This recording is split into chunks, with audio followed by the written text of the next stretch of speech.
So welcome guys. So today we'll be discussing about some of the frequently asked machine learning interview questions.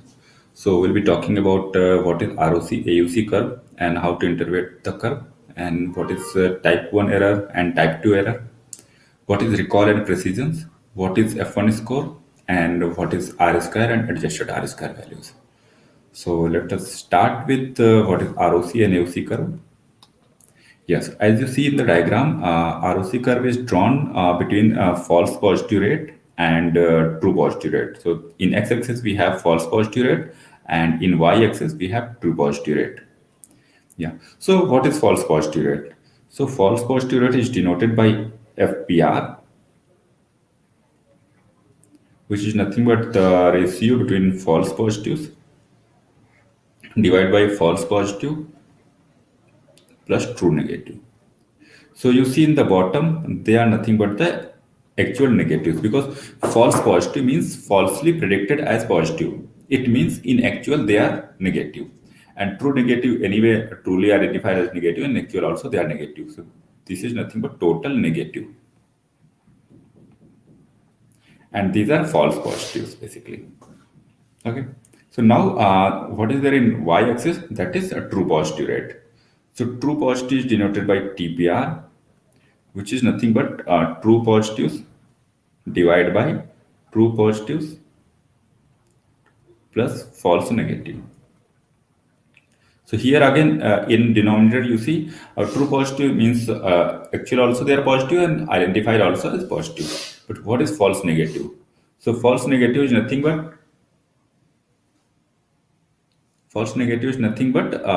falsely identified as negative. So they are in actual they are positive, but they are identified as negative. Okay. So as a whole in denominator, like total actual positive.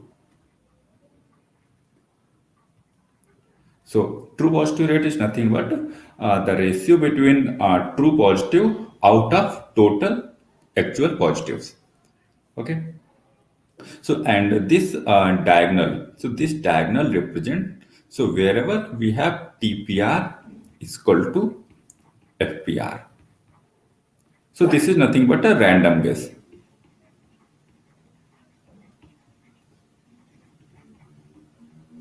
Okay. So whenever you do a random guess, so it is nothing but a TPR is equal to FPR, that is the diagonal value. So normally, what is our goal? We want to maximize the true positive rate. That's why how we interpret this. The more this curve is shifted towards this top left corner, the more good our model is. So that's the main interpretation we do. So that's where the more far this curve is from the diagonal value and it is shifted towards this left side, the more good the model is. Why we are saying okay, it should be shifted towards the top left corner. See here, because if you move towards right side in x-axis, it will increase the false positive rate, and if you move upward in y-axis, it will increase the true positive rate. Correct. And we want to maximize the true positive rate, and simultaneously we are looking to minimize the false positive rate. So that's where, if you see, observe this curve, when you move upward direction, your true positive rate is increasing. Okay, it is still increasing, and from here, this point curve is shifting towards the right side, right? So from here, it has also started increasing the false positive rate, but your true positive rate increment is less, right? Comparatively, false positive rate is increasing very much. So that's where this is what something called as threshold value. Okay, so this is the second thing what we get from ROC curve. So I have already plotted this graph in next slide. So let's see that also. Yeah. So if you plot this ROC curve for a binary classification problem, you get something like this. So here you see, we are moving in upward direction, and you see it is going in upward direction. So the rate at which false positive rate is increasing is much less than the rate at which true positive rate is increasing. So this is fine. We want to increase the true positive rate, but simultaneously we want to reduce the false positive rate. This is fine. So that's where we decide a threshold where the increment in true positive rate is less comparatively the increment in false positive rate. So from here onwards, false positive rate is increasing rapidly and true positive rate is increasing slowly. Okay. So that's where this is what we call as threshold 0.1 in this particular graph. So what threshold value means? So whenever we do a binary classification problem, so we have two classes to predict, uh, like class 1 and class 2. Okay. And our predict function gives us the probability values.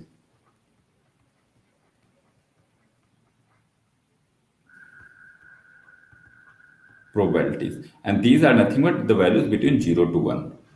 So now the question arises, up to what threshold we say it belongs to class 1 and above what threshold we say it is class 1. So generally what we do, probability value greater than 0.5 we say okay it belongs to class 1, and probability value less than 0.5 we say okay it belongs to class 2. Okay, so this is the normal assumption what we do. But sometime when our aim is to minimize the false positive, okay, and we want to increase the true positive based on the domain specific problem where our false positive or false negatives are impacting too much. So that's where we don't rely only on this threshold. We take help of this ROC curve and then look for the threshold values. In this one we just set the threshold value should be 0.1. Okay, because till this point our true positive rate increment is very high comparatively false positive rate, but after this point false positive rate is increasing rapidly compared to true positive rate. So that's where we set this threshold. So this is the importance of ROC curve. The first point is like threshold detection, second point is like identifying the goodness of it. So area under this curve, this part, area under this curve is known as AUC, that is area under curve, and the more the area, the more good model is. So it also tells the goodness of it. Okay, so that's what the point I've already mentioned in next slide. Like ROC curve is useful in predicting the probability of a binary outcome. Fine. The ROC curve is constructed by plotting the true positive rate against the false positive rate. It in another word we say okay it plots the false alarm rate versus the hit rate. As a summarized, ROC curve helps you in determining the right threshold value for your problem considering the variations of FPR and TPR values. ROC curve is also used to compare the strength of different classifiers trained for binary classification problem. Fine. And also, one more important point is like area under ROC curve is known as AUC. Normally, greater the AUC value, more good the model is. Fine. So this we have already talked about. So I have listed all the important point here. So you can just pause the video for a moment here, and you can just look into these points. And what is TPR and FPR? I also mentioned. Okay. One more important point is left. So that is like a classifier with high AUC can occasionally score worse in a specific region than another classifier with lower AUC. But this is so what it is telling basically. Normally, what we say, if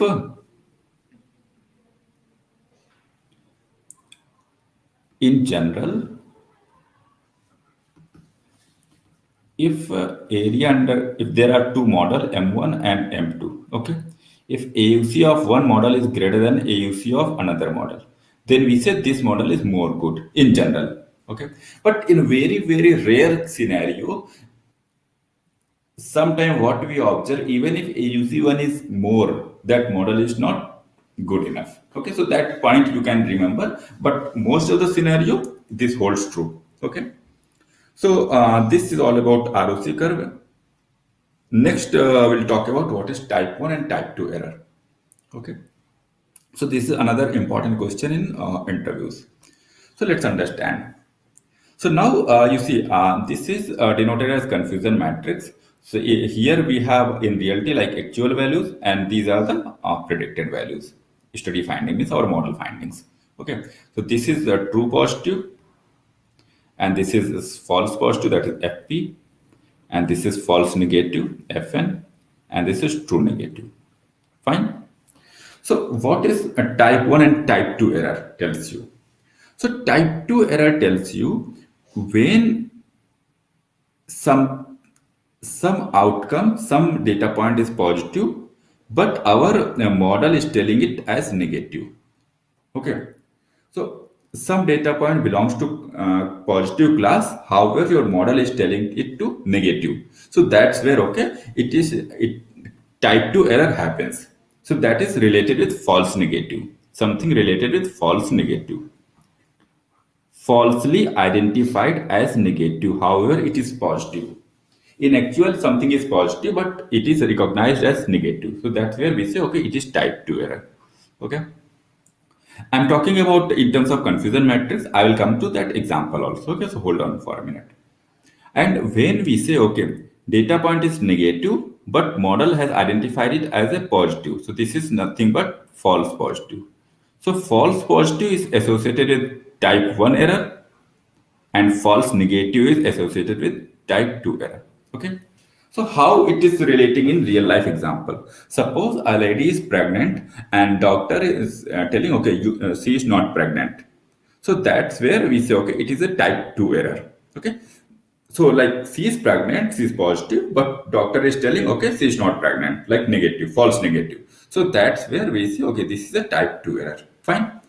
Now, suppose there is a man and doctor is saying he is pregnant, you are pregnant.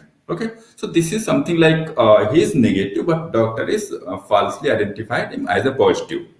So that's where we say, okay, this is type 1 error. Fine. So let's understand this with another example. What is type 1 error? So the first kind of error is the rejection. So we are talking in terms of hypothesis. Okay. So the first kind of error is the rejection of a true null hypothesis as the result of a test procedure. Okay. So the type 1 error is associated with null hypothesis. Okay. When you are rejecting a true null hypothesis, your null hypothesis is true. See, your null hypothesis is true, but you are rejecting it. Okay. So the type 1 error is associated with the rejection of a true null hypothesis. Okay. So this kind of error is called type 1 error, that is a false positive, and is sometimes called an error of kind first kind. Fine. So let's take an example. In terms of courtroom example, a type 1 error corresponds to convicting an innocent defendant. Suppose a person is innocent, but court is convicting him. Okay. So court has found him guilty, though he is innocent. So that's where we say, okay, type 1 error has occurred. Okay. Now type 2 error. What type 2 error is correspond with? The second kind of error is the failure to reject the false null hypothesis. Now your null hypothesis is false, but you are unable to reject it. Okay, so failure to reject a null hypothesis, a false null hypothesis. So this is associated with type 2 error. Fine. This sort of error is also called as type 2 error, that is false negative, and is also referred to as an error of the second kind. Fine. Let's understand with another example. In same courtroom example, a type 2 error corresponds to acquitting a criminal. Suppose a person is found is guilty. Okay.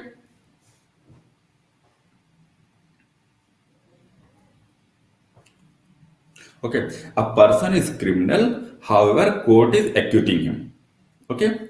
He is criminal, but court has not found him guilty and he has acquitted him. So in this kind of scenario, type 2 error occurred. Okay. So I hope you understood what is type 1 error and what is type 2 error. So type 1 error is associated with false positive and type 2 error is associated with false negative. Okay.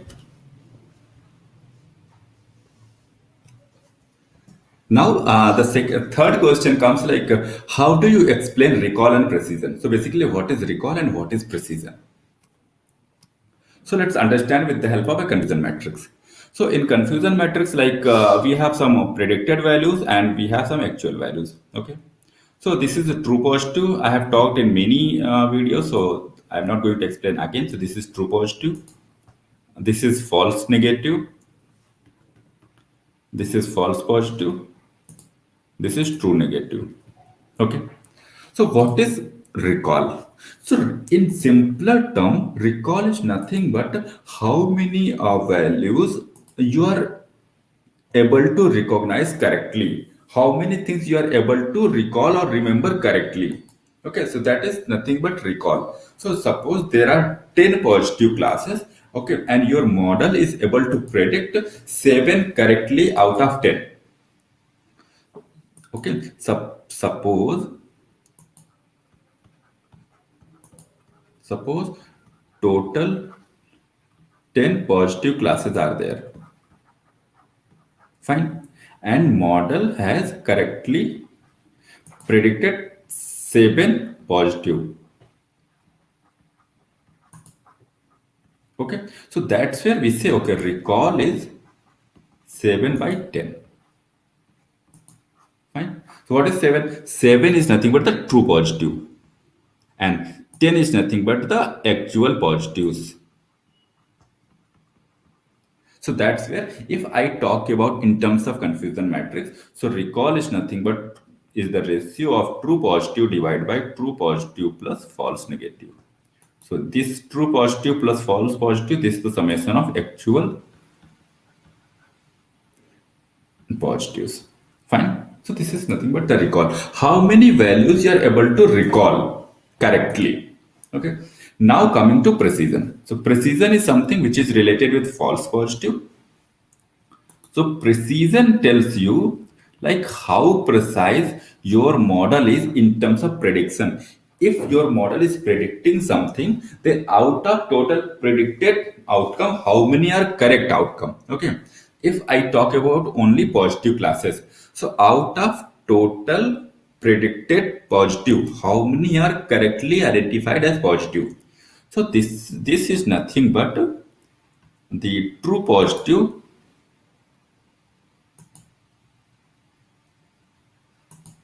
divide by true positive plus false positive. So the denominator, these are total values predicted as positive. Total predicted positive. Okay, and this is correctly predicted as positive. That is nothing but true positive. Okay. So this is the ratio of true positive divided by the total predicted as positive. So this is nothing but the precision. Okay. So I hope you are fine with recall and precision. Let's understand. Okay, when we go with recall and when we go with precision in real world problem. Suppose you have a spam filtering case. Okay, and you got a very important mail, and your model has predicted as spam, and it put in spam folder, and then you are going to miss that mail, right? But that was something important mail, correct? So that's where what it did, model has falsely identified it as a positive, right? Means it is a spam mail, and it put in a spam folder. So that's where in this kind of scenario, like spam filtering, correct, this is of example of your precision. So here you look to minimize the false positives. Okay. And then another example could be like in medical kind of scenario. So if when a person is suffering with a very critical disease and he went for testing, and your model is telling, okay, he is negative. Okay. So in that case, he will go home happily, but in due course that disease will become more severe, right? So that's where false negative has high impact. So in this kind of scenario, you look to minimize the false negatives in medical kind of problems, in medical domains, healthcare. Okay, so these kind of domain we look to minimize the recall. So this is all about the recall and precision. Let's move further. So what is F1 score? So F1 score again we can derive from this confusion matrix. So F1 score is nothing but the harmonic mean of precision and recall. So whenever in your problem definition you have large number of negatives, large number of actual negatives, okay, means there is a class imbalance problem, and where your focus is on minimizing the false negative and false positive. So that's where you go for F1 score. So F1 score is nothing but the harmonic mean of precision and recall, where you balance the recall and precision both. Okay, so what is the difference between accuracy and F1 score? accuracy, most of the time you go for where you have a balanced class. Balanced target class means the equal number of positives and equal number of negatives, almost equal, not exact equal. Okay, but in F1 case you have like a large number of actual negatives. Your class is very imbalanced, so that's where when you want to balance your recall and precision, you go for F1 score. Fine. Okay, so now next one is like so here I have written some points also, you can read them. Next one is like, what is the difference between R square and adjusted R square? So this is also very important question to understand. So R square and adjusted R square are something which are related to your model, goodness of your model. So R square tells how good your model is. Okay. In other words, how much variance in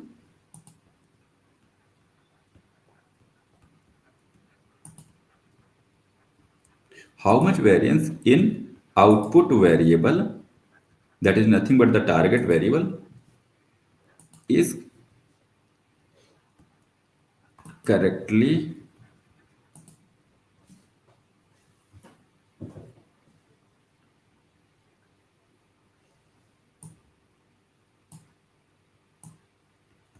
identified by the predictor variables.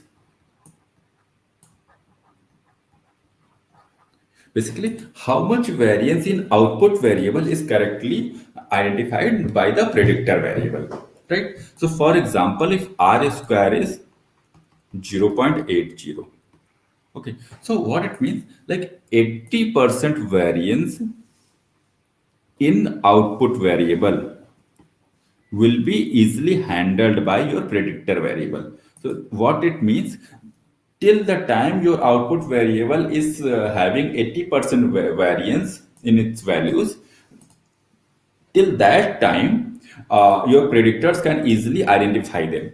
Okay, so that's what R square means. What it means, your model is able to handle the 80% variance in your output variable. Okay, now what if you have added some more features in your model, in your data set? Okay, so what if you added new features in data? In that case, R square value will either remain same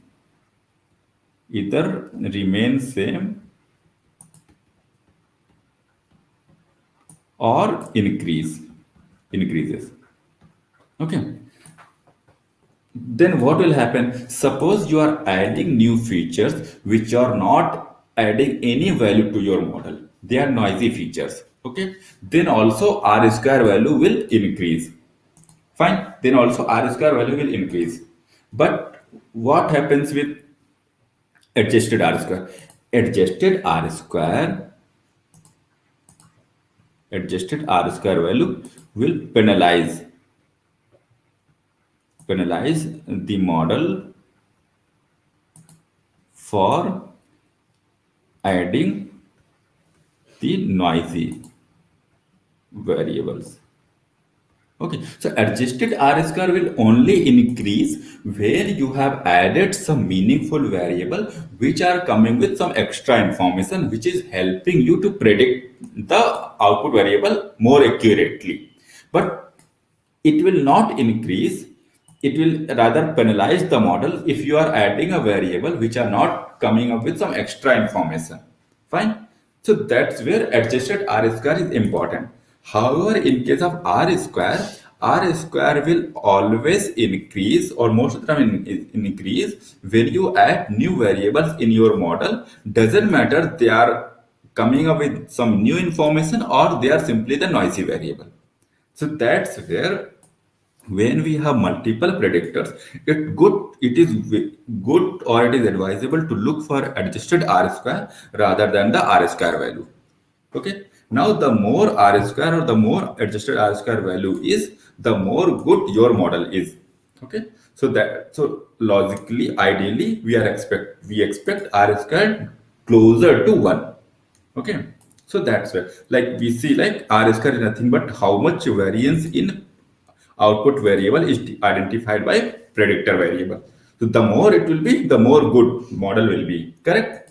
So that's where we say the more R square or adjusted R square value is, the more model is. But what happens when you add some extra variable which are not bringing some useful information to the model? Then also R square will increase. But in case of adjusted R square, it will penalize the model for adding noisy variables which are not bringing some useful information. So that's where adjusted R square is more useful.